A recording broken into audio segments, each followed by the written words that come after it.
Hello viewers, நீங்கள் பார்த்துட்டு இருக்கிறது ஐடியா பிளானட். 2D அனிமேஷன்ஸை க்ரியேட் பண்ணுறதுக்கான பேசிக் ட்ரிக்ஸை பற்றி பார்க்க போகிறோம். அது கூடவே பிளெண்டரில் ஒரு ஃப்ளாட்டான 2D கேரக்டரை 3D பெர்ஸ்பெக்டிவ் வியூவில் எப்படி ட்ரா பண்ணுறது, அதுக்கான பேக்ரவுண்ட்ஸ்லாம் எப்படி க்ரியேட் பண்ணுறதுன்னு டீட்டெயிலாக பார்க்க போகிறோம். ஸோ வீடியோவை ஸ்கிப் பண்ணாமல் ஃபுல்லாக பாருங்கள். ஃபர்ஸ்ட் பிளெண்டரில் ஒரு நியூ 2D அனிமேஷன் ப்ராஜெக்ட்டை ஓப்பன் பண்ணுறேன். 2D டயக்ராம்ஸை க்ரியேட் பண்ணுறதுக்கு மெயினாக 2 பிரின்சிபல்ஸ் இருக்குது. 1 பாயிண்ட் பெர்ஸ்பெக்டிவ், அப்புறம் 2 point perspective. First 1 point perspective use பண்ணி டயக்ராமை க்ரியேட் பண்ணுறதுக்கு அந்த பேஜில் ஒரு ஹரிசாண்டல் லைனை ட்ரா பண்ணணும். நெக்ஸ்ட்டு நம்மளுக்கு தேவைப்படுற மாதிரி அந்த லைனில் நம்மளுக்கு எங்கே வேணுமோ ஒரு பாயிண்ட்டை ப்ளேஸ் பண்ணணும். இப்போ அந்த பேஜில் நார்மலாக ஒரு ஸ்கொயரை ட்ரா பண்ணிவிட்டு அந்த ஸ்கொயரை ஒரு க்யூப் மாதிரி கன்வெர்ட் பண்ணுறதுக்கான லைன்ஸ் எல்லாமே நம்ம க்ரியேட் பண்ணணும். அந்த லைன்ஸ் எல்லாமே அந்த பாயிண்ட்டோட ஆங்கிளை பேஸ் பண்ண மாதிரி இருக்கணும். இந்த மாதிரி நம்ம நிறைய க்யூபை ட்ரா பண்ணும்போது இது ஒரு ஸ்ட்ரீட் மாதிரி கன்வெர்ட் ஆகும். நெக்ஸ்ட்டு சென்டரில் அந்த பாயிண்ட்டை பேஸ் பண்ணி ஒரு ரோடை ட்ரா பண்ணலாம். அடுத்து இதில் இன்னும் கொஞ்சம் டீட்டெயில்ஸ் ஆட் பண்ணும்போது இது ஒரு பேசிக்கான 2D என்வரான்மெண்ட்டாக கன்வெர்ட் ஆகும். இந்த மாதிரி நம்ம அந்த ஹரிசாண்டல் லைனை கொஞ்சம் கீழே வச்சு ட்ரா பண்ணும்போது ஒரு டிஃப்ரெண்ட்டான என்வரான்மெண்ட் நம்மளுக்கு கிடைக்கும். நெக்ஸ்ட்டு 2 பாயிண்ட் பெர்ஸ்பெக்டிவ் டயக்ராமை க்ரியேட் பண்ணுறதுக்கும் நம்ம ஃபர்ஸ்ட் பண்ண மாதிரி அந்த பேஜில் ஒரு ஹரிசாண்டல் லைனை ட்ரா பண்ணணும். இப்போ அந்த லைனோட 2 சைட்லேயும் 2 பாயிண்ட்ஸ் இருக்குது. இப்போ சென்டரில் ஒரு லைனை ட்ரா பண்ணிவிட்டு அந்த லைன்லேருந்து ஒரு க்யூபை க்ரியேட் பண்ணுறதுக்கு அந்த 2 பாயிண்ட்ஸோட ஆங்கிளுக்கு ஏற்ற மாதிரி 2 சைட்லேயும் லைன்ஸை ட்ரா பண்ணணும். இப்போ இந்த க்யூப் வந்து ஒரு ஐசோமெட்ரிக் வியூவில் நம்மளுக்கு ப்ரொஜெக்ட் ஆகும். அதுக்கு பின்னாடி நம்ம இன்னும் கொஞ்சம் க்யூப்ஸை க்ரியேட் பண்ணும்போது இது ஒரு பெர்ஸ்பெக்டிவ் என்வரான்மெண்ட்டாக க்ரியேட் ஆகும். நெக்ஸ்ட்டு அந்த 2 பாயிண்ட்டோட ஆங்கிளுக்கு ஏற்ற மாதிரி கீழே ஒரு பிளாட்ஃபார்மை க்ரியேட் பண்ணலாம். அதுக்கு கீழே இருக்கிற அந்த பிளாங்க் ஸ்பேஸை ஒரு ரோட் மாதிரி கன்சிடர் பண்ணிவிட்டு அதில் ஜீப்ரா கிராசிங்கான அந்த லைன்ஸை ட்ரா பண்ணலாம். இந்த மாதிரி இந்த டயக்ராமுக்கு நிறைய டீட்டெயில்ஸ் ஆட் பண்ணும்போது இந்த என்வரான்மெண்ட் இன்னும் கொஞ்சம் ஹைலைட் ஆகும். நெக்ஸ்ட்டு அந்த பில்டிங்கில் விண்டோஸ்லாம் க்ரியேட் பண்ணலாம். அடுத்து நம்ம இமேஜினேஷனுக்கு ஏற்ற மாதிரி அந்த பில்டிங்கை ஒரு ஸ்டோர் மாதிரி கன்சிடர் பண்ணிவிட்டு அதில் இன்னும் கொஞ்சம் டீட்டெயில்ஸை ஆட் பண்ணலாம். இப்போ அந்த பில்டிங்கில் ஆட் ஆகிற டீட்டெயில்ஸ், அதாவது அதில் க்ரியேட் ஆகிற லைன்ஸ் எல்லாமே அந்த 2 பாயிண்ட்ஸை பேஸ் பண்ணி தான் இருக்கணும். ஃபார் எக்ஸாம்பிளுக்கு அதில் ஒரு விண்டோ ஆட் பண்ணுறோன்னா அதில் க்ரியேட் பண்ணுற லைன்ஸ் எல்லாமே அந்த பாயிண்ட்டோட ஆங்கிளுக்கு ஏற்ற மாதிரி ட்ரா பண்ணணும். அப்போ தான் அந்த என்வரான்மெண்ட்டோட பெர்ஸ்பெக்டிவ் வியூ நம்மளுக்கு கிடைக்கும்.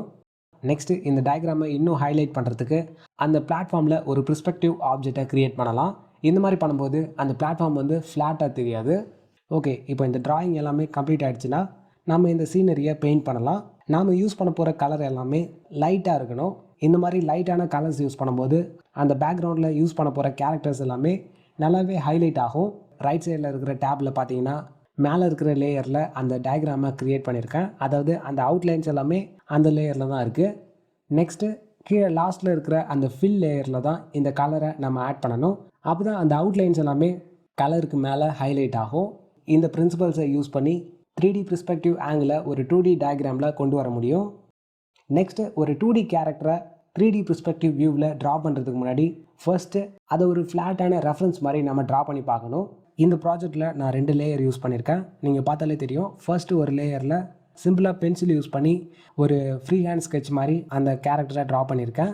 நம்ம ஃபைனல் டயக்ராமை ட்ரா பண்ணுறதுக்கு முன்னாடி இந்த மாதிரி ஒரு சிம்பிளான ஃப்ரீ ஹேண்ட் ஸ்கெட்சை நம்ம ட்ரா பண்ணி பார்க்கணும். அப்போ தான் அந்த கேரக்டருக்கான அண்டர்ஸ்டாண்டிங் நம்மளுக்கு கிடைக்கும். அந்த ஃப்ரீ ஹேண்ட் ஸ்கெட்சை ஒரு ரெஃபரன்ஸ் மாதிரி எடுத்துக்கிட்டு அது மேலேயே ட்ரேஸ் பண்ணி அந்த ஃபைனல் டயக்ராமை ட்ரா பண்ணலாம். இந்த மாதிரி டயக்ராம்ஸை ப்ராக்டிஸ் பண்ணுறதுக்கு நீங்கள் சிம்பிளாக பேப்பர் பென்சில் கூட யூஸ் பண்ணிக்கலாம். இப்போ நான் சொன்ன மாதிரி பிளெண்டரில் 2 லேயர் யூஸ் பண்ணுறேன் அப்படின்னா நீங்கள் அதை பேப்பரில் கூட கொண்டு வரலாம்.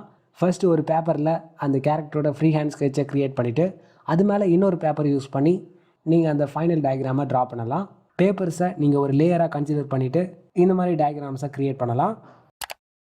இப்போ நெக்ஸ்ட்டு இந்த டயக்ராமை நம்ம ஒரு பெர்ஸ்பெக்டிவ் வியூவில் எப்படி ட்ரா பண்ணுறது, அதாவது 2 பாயிண்ட் பெர்ஸ்பெக்டிவ் யூஸ் பண்ணி இந்த கேரக்டரை ட்ரா பண்ணணுன்னா அந்த பேஜில் ஒரு ஹரிசாண்டல் லைனை நம்ம ட்ரா பண்ணணும்.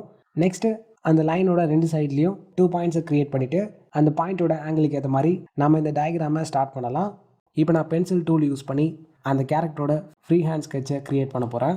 இந்த மாதிரி ஒரு 2D கேரக்டரை 3D பெர்ஸ்பெக்டிவ் வியூவில் ட்ரா பண்ணும்போது க்யூப், சிலிண்டர், கோன் இந்த மாதிரி சிம்பிளான ஷேப்ஸை ரெஃபரன்ஸ் மாதிரி வச்சுட்டு நம்ம ட்ரா பண்ணலாம். இந்த கேரக்டரில் அந்த 3 ஷேப்பும் இருக்குது. நான் என்ன மீன் பண்ணுறேன்னா, நீங்கள் ஒரு டிஃப்ரெண்ட்டான கேரக்டரை இமேஜின் பண்ணுறீங்கன்னா கண்டிப்பாக இந்த 3 ஷேப்லேருந்து அட்லீஸ்ட் 2 ஷேப்பாவது அதில் யூஸ் பண்ணுற மாதிரி இருக்கும். அதாவது இந்த மாதிரி ஷேப்ஸை பேஸாக வச்சு தான் அந்த கேரக்டரோட ஸ்ட்ரக்சரை நம்ம ட்ரா பண்ண முடியும். இப்போ இந்த ஃப்ரீ ஹேண்ட் ஸ்கெட்சை கம்ப்ளீட் பண்ணியாச்சுன்னா இதுக்கு மேலே ஒரு லேயர் யூஸ் பண்ணி அந்த ஃபைனல் டயக்ராமை இந்த ஃப்ரீ ஹேண்ட் ஸ்கெட்ச் யூஸ் பண்ணி நம்ம ட்ரேஸ் அவுட் பண்ணலாம். இப்போ இந்த கேரக்டர் ஒரு ஐசோமெட்ரிக் வியூவில் இருக்குது. இதில் இன்னும் கொஞ்சம் டீட்டெயில்ஸ் ஆட் பண்ணும்போது ஒரு 3D டெப்த்தை க்ரியேட் பண்ண முடியும். இந்த மாதிரி தான் இந்த பிரின்சிபல்ஸ் ஒரு கேரக்டரை க்ரியேட் பண்ணும்போது ஒர்க் ஆகும். நான் ஒரு சிம்பிளான ரோபோட் கேரக்டர் தான் ட்ரா பண்ணியிருக்கேன். இதுவே ஒரு ஹியூமன் கிரியேச்சரை ட்ரா பண்ணணும்னா ஃபர்ஸ்ட்டு அந்த பாடி ஸ்ட்ரக்சருக்கு ஏற்ற மாதிரி ஒரு மேனிக்யூனை ஃப்ரீ ஹேண்ட் ஸ்கெட்சில் ட்ரா பண்ணிவிட்டு அதுக்கு மேலே அந்த பாடி ஸ்ட்ரக்சர்ஸை நாம் இன்னும் இம்ப்ரூவ் பண்ணுற மாதிரி இருக்கும். ஓகே, இப்போ இந்த அவுட்லைன் எல்லாமே கம்ப்ளீட் ஆகிடுச்சுன்னா நம்ம ஃபர்ஸ்ட்டு க்ரியேட் பண்ண அந்த ரெஃபரன்ஸ் லேயரை டிசேபிள் பண்ணிடலாம். இப்போ நெக்ஸ்ட்டு இந்த கேரக்டரில் நம்ம கலர் ஆட் பண்ண ஸ்டார்ட் பண்ணலாம்.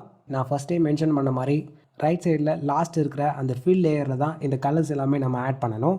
இந்த கேரக்டருக்கான பேஸ் கலர்ஸ் எல்லாமே ஆட் பண்ணதுக்கப்புறமா அந்த ட்ராயிங்கை ஹைலைட் பண்ணுற மாதிரி அதுக்கான ஷேடோஸ் அப்புறம் லைட்டிங்ஸ் இது எல்லாமே நம்ம அந்த கலர்ஸ் யூஸ் பண்ணி க்ரியேட் பண்ணணும்.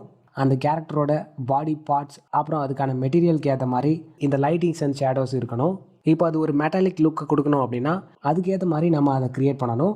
இப்போ ஃபைனலாக இந்த குவாண்டம் ரோபோட்டோட கலர்ஸ் எல்லாமே ஆட் பண்ணதுக்கப்புறமா இந்த ப்ராஜெக்டை சேவ் பண்ணிவிட்டு ஒரு பிளெண்டரோட 2D ஆர்ட் ப்ராஜெக்டில் இதை நம்ம ஆட் பண்ணி பார்க்கலாம். இந்த ப்ராஜெக்ட் வந்து 2D and 3D combined project. இந்த மாதிரி தான் most of the 2D animations இருக்கும். இந்த கேரக்டரோட மெட்டீரியலுக்கு ஏற்ற மாதிரி அந்த லைட்டிங்ஸ் அண்ட் ஷேடோஸை ஆட் பண்ணும்போது இதில் இருக்கிற அந்த 3D லுக் வந்து இன்னும் டெவலப் ஆகிருக்கும். இப்போ அந்த டயக்ராம் வந்து அந்த பில்டிங்கோட பெர்ஸ்பெக்டிவ் ஆங்கிளுக்கு ஏற்ற மாதிரி ப்ரொஜெக்ட் ஆகிருக்கு. இந்த மாதிரி 2D பிளெண்டர் சீரீஸ் உங்களுக்காக வெயிட் பண்ணிகிட்ருக்கு. ஸோ கனெக்டடாக இருங்க. நெக்ஸ்ட் வீடியோவில் பார்க்கலாம்.